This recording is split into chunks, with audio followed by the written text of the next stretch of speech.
தந்தி தொலைக்காட்சி நேயர்களுக்கு வணக்கம். நல்லதை சொல்வோம், நல்லதை செய்வோம், நல்லதே நடக்கும்.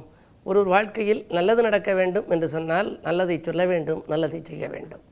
அந்த அடிப்படையில் இன்றைக்கு 16/9/2014 செவ்வாய்க்கிழமை மிருகசீரிஷம் நட்சத்திரம் இரவு 2:58 வரை, பிறகு திருவாதிரை நட்சத்திரம்.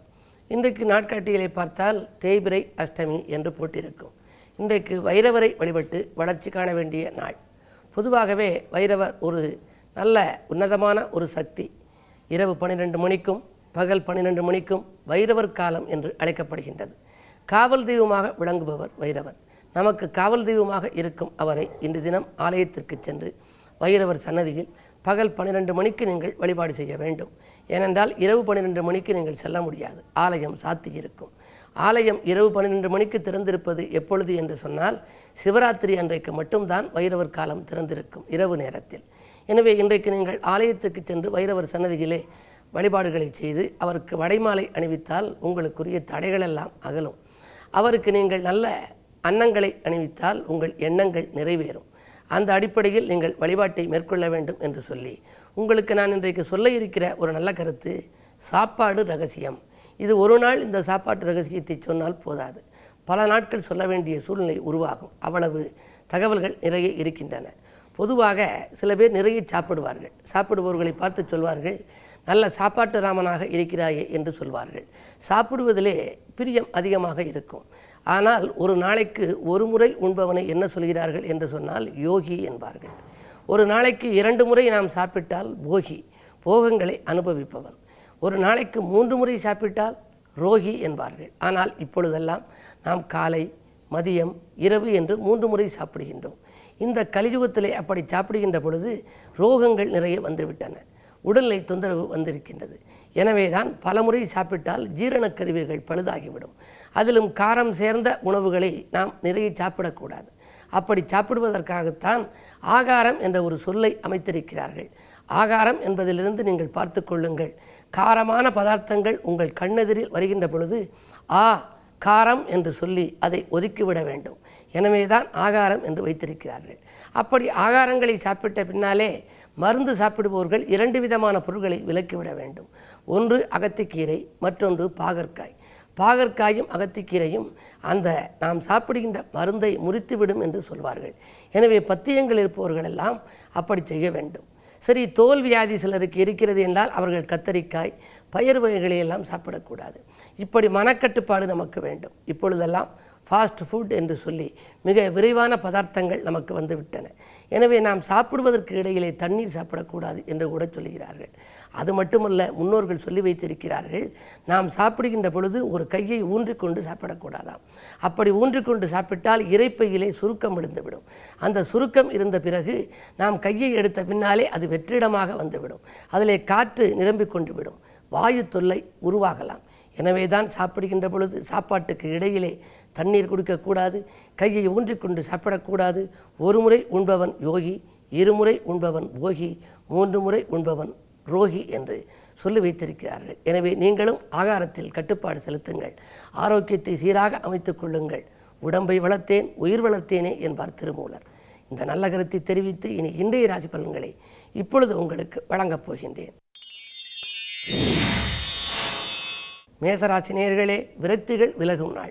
வியாபார நலங்கருதி எடுத்த முயற்சிகளில் வெற்றி கிடைக்கும். வீண் விரோதங்கள் விலகும். பணவரவு திருப்திகரமாகவே இருக்கிறது. ரிஷபராசி நேயர்களே, உங்களுக்கெல்லாம் போட்டிகளை சமாளிக்க புது முயற்சி எடுக்கின்ற நாள். புதிதாக அறிமுகம் ஆனவர்களை நம்ப வேண்டாம். 2 சந்திரன் இருப்பதால் சில சகாயங்கள் உங்களுக்கு வரும். உடன்பிறப்புகளின் ஒத்துழைப்பு கிடைக்கும். ஒப்பந்தங்கள் வந்து சேரும். மிதுனராசி நேயர்களே, சந்திரபலம் நன்றாக இருக்கிறது. இருந்தாலும் கூட நேசித்தவர்களிடம் யோசித்து பேச வேண்டிய நாள் இந்த நாள். உங்களுக்கு நிகழ்கால தேவைகள் பூர்த்தியாவதில் கொஞ்சம் கடினம் இருக்கும். இன்றைக்கு வாங்கல் கொடுக்கல்களில் கொஞ்சம் ஆதாயம் குறைவாகவே இருக்கிறது. ஆரோக்கியத்தில் கொஞ்சம் அக்கறை காட்டுங்கள். அஞ்சல் வழியில் ஆச்சரியப்படத்தக்க தகவல் வந்து சேரலாம். கடகராசி நேயர்களே, சொத்து பிரச்சனைகள் சுமூகமாக முடிகின்ற நாள். சோகங்கள் மாறி சுகங்கள் கூடும். 2 சூரியன். பதவி, உத்தியோகம் போன்றவற்றில் எதிர்பார்த்தபடியே உங்களுக்கு முன்னேற்றம் கிடைக்கும். சுக்கிரபலம் நன்றாக இருப்பதால் ஆடை ஆபரணங்கள் வாங்குவதில் ஆர்வம் காட்டுவீர்கள். குடும்பத்திற்கு தேவையான விலையுயர்ந்த பொருட்களையும் வாங்கி மகிழ்வீர்கள். சிம்மராசி நேயர்களே, நினைத்தது நிறைவேறும் நாள். நிகழ்கால தேவைகள் பூர்த்தியாகும். நீண்ட நாள் ஆசை நிறைவேறும். அரசு வழியில் ஆதாயம் கிடைக்கும். அந்நிய இனத்தார் மதத்தாரின் ஒத்துழைப்போடு நல்ல காரியம் ஒன்றை செய்து முடிப்பீர்கள். கன்னிராசி நேயர்களே, உங்களுக்கு ராசிநாதன் புதன் உச்சம் பெற்றிருக்கிறார். எனவே பேச்சு திறமையால் சூழ்ச்சிகளிலிருந்து விடுபடுகின்ற நாள். பெற்றோர்களின் ஆசைகளை நிறைவேற்றிக் கொள்வீர்கள். குடும்பச் சுமை கொஞ்சம் கூடுதலாகவே இருக்கலாம். செய்தொழிலில் சிறப்பான அளவுக்கு வருமானம் வந்து சேரும். பஞ்சாயத்துக்கள் நல்ல முடிவுக்கு வரும். ஏற்ற இறக்கமான வாழ்க்கையில் இன்று உங்களுக்கு மன அமைதி கிடைக்கும். துலாம் ராசி நேயர்களே, குடும்பச் சுமை கூடுகின்ற நாள். கொடுக்கல் வாங்கல்களில் கொஞ்சம் நெருக்கடிகள் ஏற்படலாம். 2 செவ்வாய் இருப்பதால் வேகமாக பேசுவதை கொஞ்சம் குறைத்து கொள்ளுங்கள். கோபத்தை குறைத்து கொண்டு குணமோடு நடந்து கொண்டால் அருகில் இருப்பவர்களின் ஆதரவு கிடைக்கும். உடன்பிறப்புகள் உங்களுக்கு உதவிக்கரம் நீட்டுவார்கள். கடன் சுமை பாதிக்கு மேல் இன்றைக்கு குறையும். புதிய ஒப்பந்தங்களில் கையெழுத்திடும் பொழுது கொஞ்சம் யோசித்து கையெழுத்திடுவதுதான் நல்லது. விருச்சிக ராசி நேயர்களே, இன்றைக்கு சந்திராஷ்டமம். எனவே எதை செய்தாலும் கொஞ்சம் யோசித்து செய்யுங்கள். பிரச்சனைகள் தீர பிரார்த்தனைகளை மேற்கொள்ளுங்கள். குறிப்பாக இன்றைக்கு கிழமை செவ்வாய். ராசிநாதன் செவ்வாய் உங்கள் ராசியிலேயே சஞ்சரிக்கின்றார்.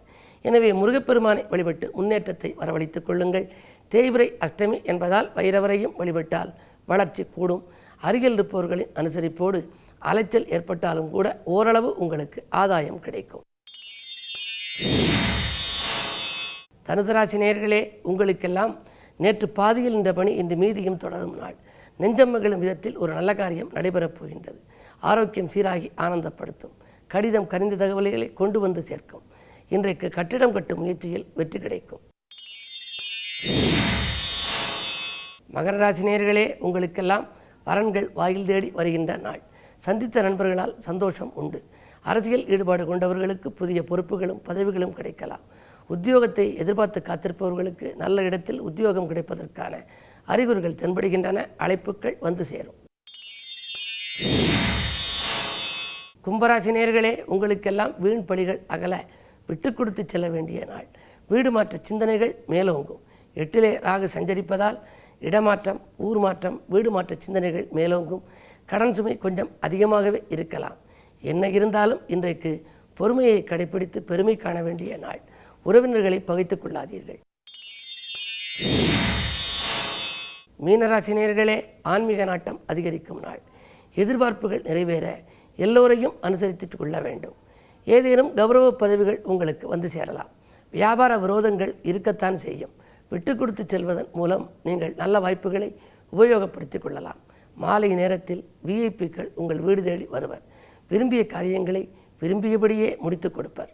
மேலும் விவரங்கள் அறிய தினத்தந்தி படியுங்கள்.